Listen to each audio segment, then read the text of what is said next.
Ilaami uummanni keenya uummata du'aan jireenya namaa jibbee du'aa namaa jaallatu jechuudha. Egaa akkuma sooshaal miidiyaa kanarratti argitan booniin mucayyoo qaxalee fi shamarree jabduu obbiraa dhabneetii jirra.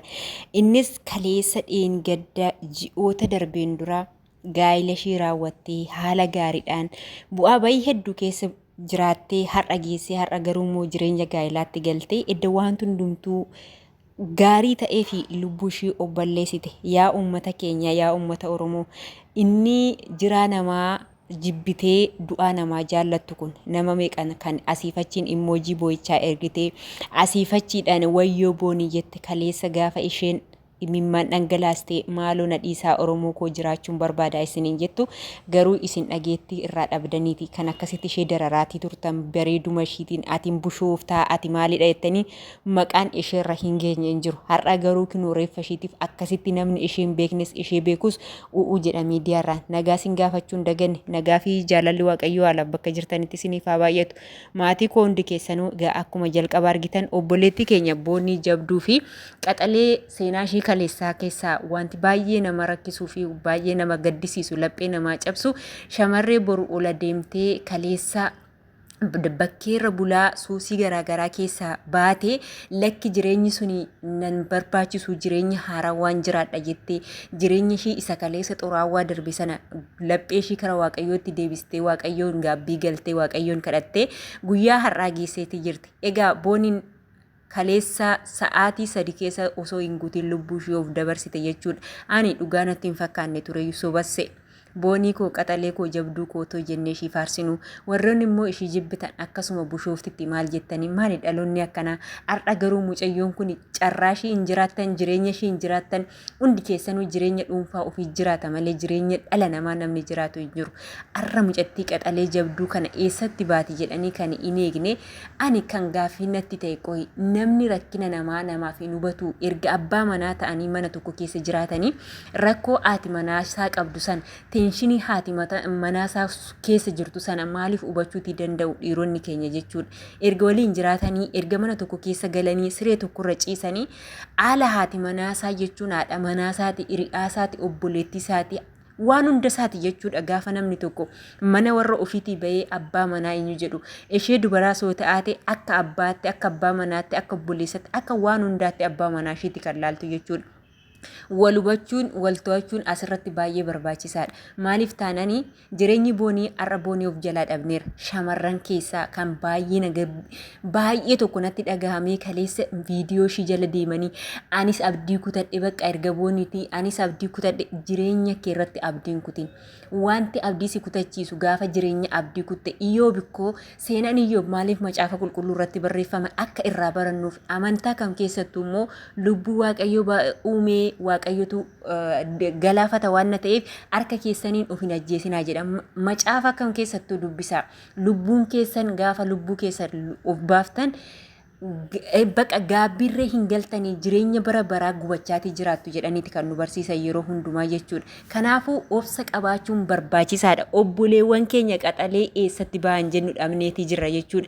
Booni immoo ana baay'ee gaafii kan natti ta'e jireenya kaleessa aspaaltii gubbaa ciistee bakka waan hin taane keessa sana keessayyuu yeroo sanaayyuu lubbuu ishiitti murteessine har'a edda mana ho'ifatte maaltu lubbuu ishiitti garaa ishii muchisiise kan jedhani baay'ee anaaf gaaffidha. Dhaloota hundumaafirree gaafii ta'uutii danda'a gaaffiin kun jechuudha. Maaliif taanaan har'a boonii of biraa dhabneetii jirra. Mucayyoo bareedduu kan mucayyoo buskuutee kana kolfa malee namni yeroo hundumaa lakkaa gaafa kolfu keessisaa gaddaan guutamee nama itti matu dhabee nama itti hubatu dhabeeti ana reefu naaf gale. Namoonni baay'een ilkaan sobanii kolfan edaa keessi isaanii madaadhaan guutameetii jira. Namni inni yaa sabaa yaa abbaa manaa isa nama wajjin hin galtu jechuudha. Haadha manaa kee yeroo hundumaa fuula ishii ilaali maaltu akka ishii barbaachisu maal akka taate maaltu akka ishiitti dhaga'amu hubachuun barbaachisaadha. Miira haadha manaa laaluun barbaachisaadha jechuudha. Har'a obboleettiin tun hin argitus hin dhageessus dachee kana gallakkisteerti nagayeera dacheen kun kana booda dachee kanarra hin jiraadhu jettee deemtee jirti. Isinoo warri lafa jirtan isinoo warri kaleessa quba itti qabaaf turtan warri jireenya hangashiitu hin jiraanne u'uu jettanii halkanii guyyaa irraa boochan maal irraa hubattu argitaniiti jirtan obboleettii teenya biiftuu online irratti kaleessa TikTok ishiin banattee imimmaan lakkuudhaan gadi gallakkiste achirraan viidiyoo hojjette viidiyoo ishii sana jala galtanii yoomduu ta'ati immoo situ hafe jettanii uummanni barreessitaniif kuni wallaaluma malee beekumsaa miti yaa uummata Oromoo. Maaliif du'a walii jaallattu yoo du'a akkoo biddeena nan nyaadhu isin nyaattanii dachee kanarraa yoo nama tokko dhabdan baqa namni sun dachee sanarraa dhabameedhaaf ati jireenya isaa keessa galtee jiraachuu hin dandeessu. Kun immoo dogoggora guddaadha jechuudha.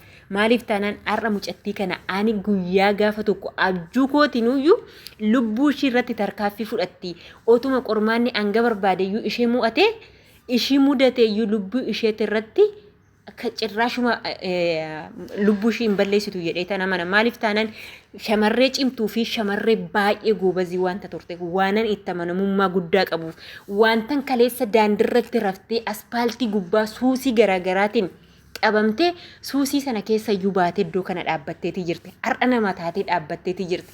Otoo gadi ishii doqqosanuu maatiidhaan jibbamtee obboleessan obboleettiidhaan firaan hin jibbamtee waa sana keessa iyyuu darbitee har'a nama kooti jettee gaafa nama wajjin hin galtu jireenya bultii gaafa ijaarrattee nama waliin galtu namni sun maaliif ishee hubachuutii danda'e.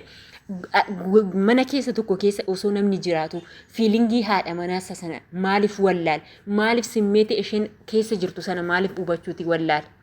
Kanaafuu obboleewwan keenya hundumti keessanuu tarkaaffii ofirratti hin fudhatina waan gochuuti qabdan laala asiifachi ammazaazanaati eenyuuf jiraachuudhaaf jireenyi itti fufa.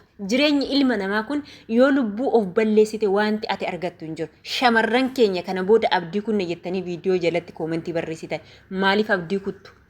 Kan abdii sin kuchisiisu eenyudhaaf jettaniiti kan abdii kuttan. Kanaafuu viidiyoo kana immoo yoo jaallattan laayik sheerii godhaati.